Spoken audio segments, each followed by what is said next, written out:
18h, bonsoir à tous, voici les principales informations de ce lundi 25 janvier 2021. Des pluies, parfois sous forme d'averses orageuses, accompagnées localement de chutes de grêle, affecteront les wilayas du centre-est et de l'est du pays à partir de ce soir, indique l'Office national de la météorologie dans un BMS. Ce bulletin spécial concerne les wilayas de Boumerdes, Tizi Ouzou, Bouira, Bdjaya, Djidjel, Skikda, Annaba, Al-Talf, Guelma et Soukahras, placés en vigilance orange et affectés de vents violents sous orage, et ce à partir de 21h jusqu'à demain matin. La quantité de pluie estimée entre 20 et 30 mm peut atteindre ou dépasser localement 40 mm durant la période de validité de ce BMS. Le ministre de l'Énergie Abdelmajid Attar a annoncé ce lundi le projet de création d'une entreprise analogue à la Sonatrach pour la gestion des énergies renouvelables. Invité du forum de la radio algérienne, il a également fait savoir que la moyenne du cours du pétrole pourrait se stabiliser autour de 55 $ le baril pendant cette année 2021. Selon les prévisions du ministre de l'Énergie, le prix du baril du pétrole va augmenter par rapport à l'année passée en raison de la croissance de la demande mondiale.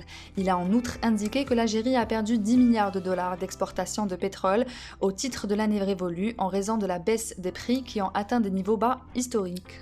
La ministre de la Culture et des Arts, Malika Bendouda, a instruit dimanche l'Office national de gestion et d'exploitation des biens culturels protégés à l'effet d'intervenir en urgence pour remédier aux actes de sabotage sous forme de gribouillis sur les murs constatés au niveau du site archéologique de Tazoult dans la wilaya de Betna. La ministre a donné des instructions à l'Office en vue de poursuivre en justice les auteurs de ces actes et prendre des mesures juridiques coercitives à l'encontre de chaque coupable. 258 nouveaux cas confirmés de Covid-19, 198 guérisons et 3 décès ont été enregistrés ces dernières 24 heures en Algérie, a indiqué lundi à Alger le porte-parole du comité scientifique de suivi de l'évolution de la pandémie du coronavirus, Dr Jamel Fourar. Un grand rassemblement a été organisé aujourd'hui devant le cabinet de la wilaya de Constantine suite à l'affichage de la deuxième liste corrigée après recours introduit par les exclus de la première liste dans l'attribution de 1890 logements sociaux à Al-Khroub. Il reproche à la commission de Daïra qui a établi la liste des attributaires de logements sa partialité et dénonce la présence de dizaines de bénéficiaires étrangers à la Daïra d'Al-Khroub.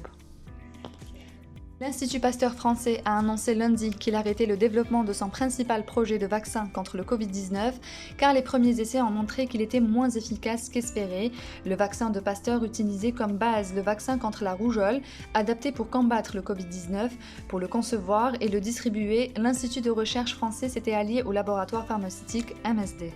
C'est la fin de ce Flash Info, on se retrouve demain sur notre page Facebook. N'hésitez pas à nous suivre sur nos réseaux sociaux qui s'affichent juste en bas de votre écran.